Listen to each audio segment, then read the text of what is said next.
Alright, checking out a lesson this time dealing with quadrilaterals and their properties. This would be a whole lot of stuff here. The important thing to understand is you have to learn this conceptually. I'm going to go through a lot of things, but it's not a good idea to go through and try to do these properties in your head and just try to memorize them. That's a really bad idea. What I'm trying to convey to you here is the way to understand and know what's going on conceptually, because just memorizing this ridiculous list of properties is a really bad idea. It's more of understanding the shape and what it is that may be going on with that shape. So first I'll take a look at what a quadrilateral is, then we're going to take a look at special quadrilaterals, most of which you already know. We're going to get them going and what it is that makes them that kind of quadrilateral. We're going to take a look at the hierarchy. Then we're going to take a look at sides and angles, and we're going to take a look at what goes on when there's one diagonal, and then finish up with what happens when there's more than one diagonal, when there's two diagonals drawn into the shape. All right, so with all that in mind, first of all, to take a look at what is a quadrilateral. Quadrilateral, we've already dealt with triangles. We've dealt with triangles for a long time. Finally moving into something else, so the triangles will be involved in what we're doing here. A quadrilateral is a shape that has four sides, and those four sides don't have to be of any particular way in order for it to be a quadrilateral. The word quad means four, so a quadrilateral has four sides. It has four interior angles and has a lot of properties based on what goes on with the interior and the exterior pieces of the quadrilateral. I'll get into those here in just a second. So first of all, I want to begin with a few words for you to be able to understand and just know. Quadrilateral is a side. It has four vertices. It has four angles. These angles that I have drawn here in this case are interior angles. This particular quadrilateral, we could deal with the idea of opposite sides. When you deal with that in a triangle, you usually talk about a side that's opposite an angle that's opposite a side. Quadrilateral is a little bit different. These are opposite sides that are across from each other. In other words, they're the sides that are not attached to each other. There are two pairs of opposite sides. You also have opposite angles. Angles that are across from each other, not attached to each other. The next word is the word adjacent. You can have adjacent sides. Adjacent sides means two sides that are attached to each other by a vertex. And then last but not least, you can have adjacent angles. These are angles, or consecutive angles might be another way that you hear that. Adjacent or consecutive angles are angles that are one vertex to the next. Opposite means they don't share a side. Adjacent or consecutive angles share a side between them, and that's a property you'll need to be able to deal with, or an understanding you'll need to have. All right, so the idea of what's going on with the quadrilateral is pretty simple. A couple more words you need to be worried about. The word convex. The word convex means that all the angles on the inside are at most obtuse. Obviously, there's not going to be any straight angles or anything else of that nature. But you can also have an idea of concave. This is a little bit easier to define. Concave means that the shape bends back in on itself. A triangle can't do this, but if you give it the quadrilateral, you can have a concave. What that means is, if you look at it from the interior perspective, you have what's called a reflex angle. A reflex angle is an angle that's bigger than 180 degrees. Another way to think about it, the word concave, is that it has a little cave in, or it caved in a little bit. That's a concave quadrilateral. This is a convex quadrilateral. This is a concave quadrilateral. Just something to be aware of there. One other piece of information that's going to apply to all polygons, not just quadrilaterals, but go ahead and get it out here, is the idea of the interior and the exterior angles. We dealt with this with triangles previously. The definition doesn't change in interior angles, the interior part of the shape. You still have junk angles on the outside, and these are still congruent. And then the exterior angles are the angles that share a side with the shape. So the important thing, no matter how many sides you have, the sum of the exterior angles of a triangle always equals, I said triangle there. The sum of the exterior angles of any shape, no matter how many sides it has, whether it's a triangle, a quadrilateral, or a 20-gon, you're going to have a sum of the exterior angles that's always going to be 720 degrees. The sum of the interior angles is going to be equal to n minus 2 times 180. All right? What that means is take the number of sides, subtract 2, multiply by 180. That tells you how many triangles there are on the inside. And we'll get to some vocabulary here in just a second. But the idea here is that For example, a triangle has 3 sides. 3 minus 2 is 1. 1 times 180 is 180. Well, we already knew that. The sum of the triangles of a triangle is 180. A quadrilateral, at least a convex quadrilateral, not necessarily concave. 4 minus 2 is 2. 2 times 180 is 360. The reason is because, pretty simply, if you divide this thing into a triangle, this triangle is 180 degrees, this triangle is 180 degrees, so you have a total interior sum of angles that is 360 degrees on the inside of a quadrilateral. I just want to hit some polygon stuff here just real quick. All right, now taking a real quick look here at, just taking a quick aside, we're going to spend most of our time on quadrilaterals, just hitting polygons real quick. Just want to give you the vocabulary of a couple of things that you need to be aware of. Quadrilateral, if you have a triangle, the triangle has 3 sides. A quadrilateral means 4 sides. Then you have the pentagon with 5 sides. Then you have the hexagon, 6, heptagon or septagon has 7, octagon has 8, nonagon has 9, decagon has 10, dodecagon has 12. It's a decagon with a D-O on the front. Dodecagon has 10. I don't really require you to know the one for 11, but these are the ones you need to be aware of, just from a terminology standpoint. All right, back to quadrilaterals. Special quadrilateral definitions. Well, a special quadrilateral is something that quadrilateral has 4 sides, but then it has some special properties that go along with it. So there are several of these things. The first one is a kite. A kite has 2 sets of consecutive sides that are congruent. Right? So a kite usually has a longer and a shorter stem. Consecutive sides mean sides that are the same as each other. If there are 2 sets of these, meaning these 2 and those 2, then you have a kite. A rhombus has 4 congruent sides. A trapezoid has 1 set of parallel sides.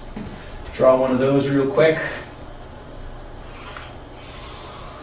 These 2 sides are parallel and those 2 sides are not, so that's the idea of what's going on with a trapezoid.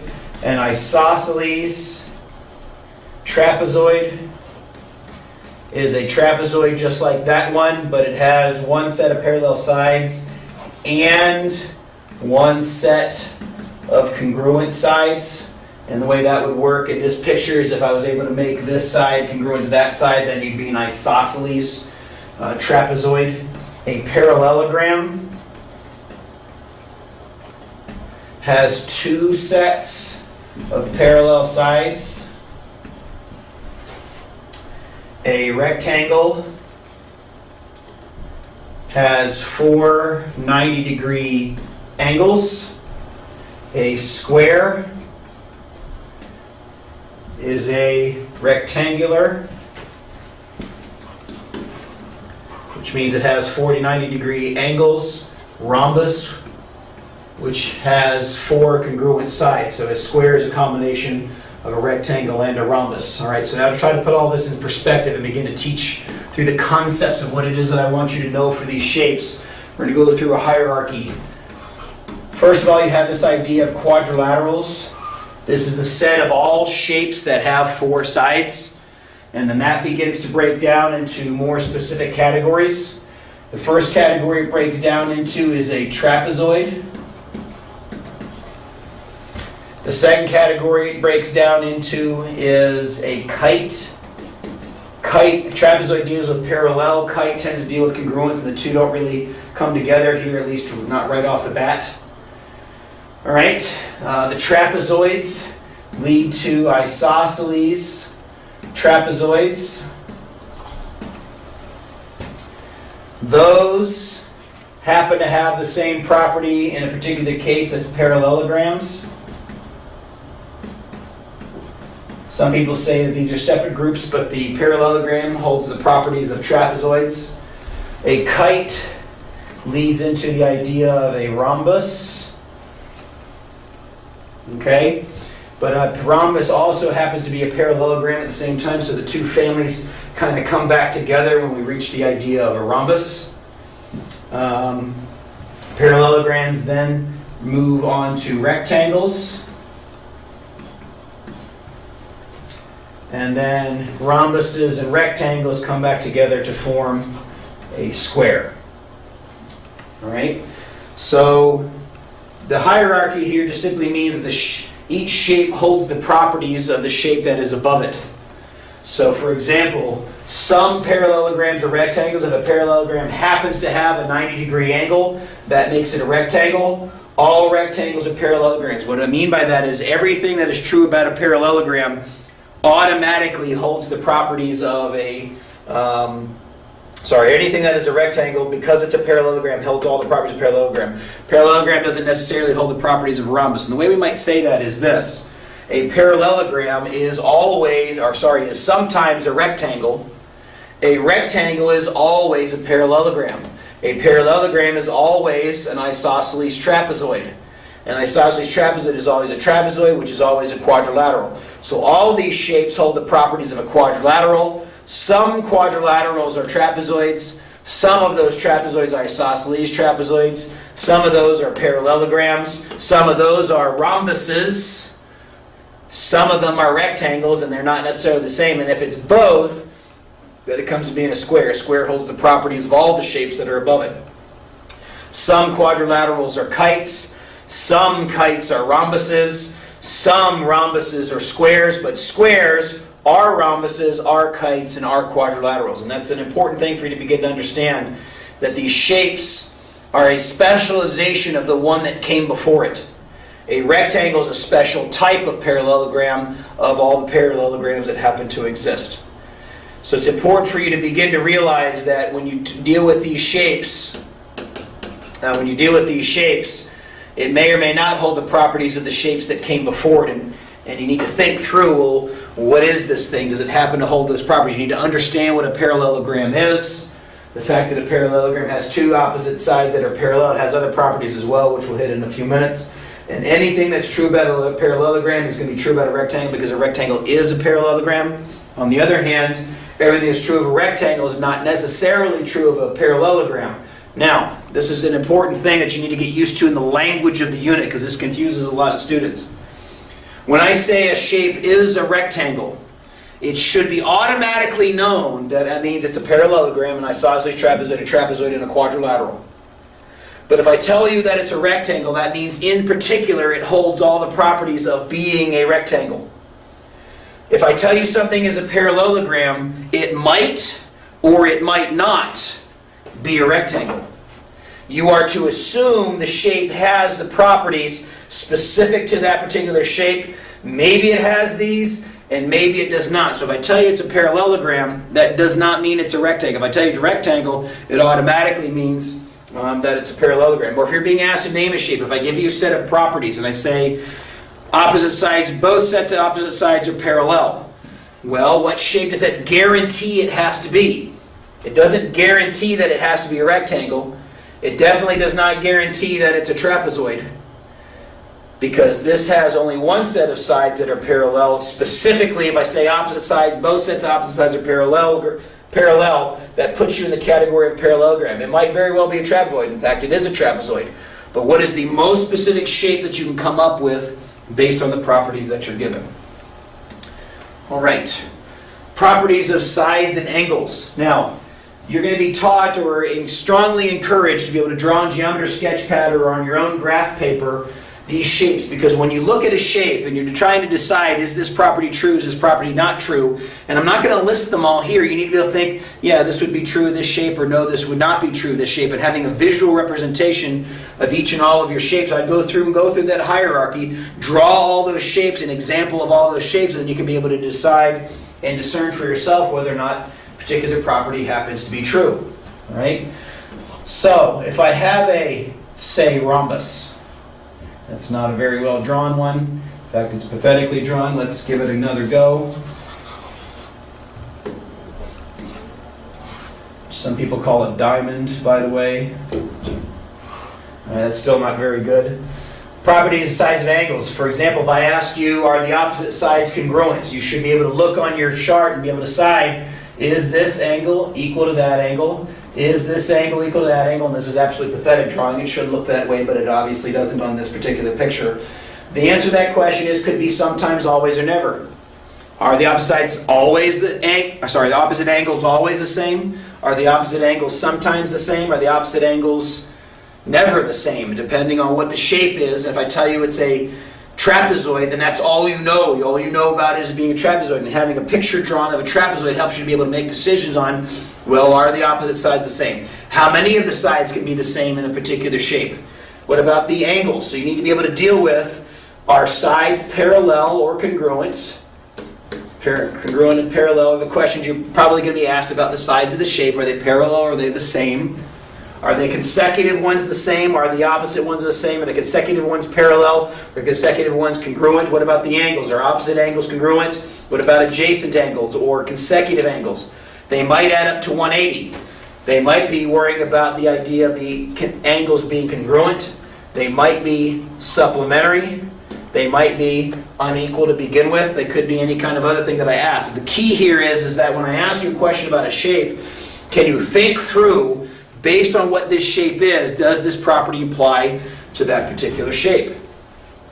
The next thing you'll be asked is properties that deal with one diagonal. So if you have a quadrilateral and you're told that it has one diagonal in it, there are all kinds of things that you can be asked. You can be asked if this bisects the angle. You can be asked if these two triangles are congruent. You can be asked if these two triangles are similar. You can be asked all kinds of questions based on what does the diagonal do. Particularly, how does it interact with the angle in which it's entering? Are there any angles that are going to be equal in certain places around the shape? Are the triangles going to be congruent, or are the triangles going to be similar? Based on the shape that you have, one diagonal does this. But here's what a lot of students don't realize. Unless I tell you specifically where the diagonal is, it might mean there, or it might mean there. Does it change anything? If you have one diagonal here that does this one thing, does that diagonal do the same thing if I were to place it in the other spot? One shape where this particularly comes into play is in the kite. You see, one diagonal in the kite, like that, doesn't do a whole lot. It doesn't bisect these angles. It doesn't make congruent triangles. It doesn't even make similar triangles. But if I were to take the diagonal and place it the other way, suddenly everything changes. Suddenly now it does cut these angles in half, although this is a bad drawing, and it does make congruent triangles. So the question would be, in a kite, a diagonal sometimes makes congruent triangles. It depends on which one you use. Are you using the long one, or are you using the short one? So that's another thing you need to think through, and this is another reason why I encourage you to draw your shapes. In fact, not only draw your shapes on geometry sketchpad or by hand on graph paper, but draw the shapes again with one diagonal in them, and if there's two different ways to place the diagonal, draw one with one diagonal like this, because you can be able to use that to be able to help you to understand what it is that's supposed to be happening to the shape. And then I encourage you to draw all your drawings again.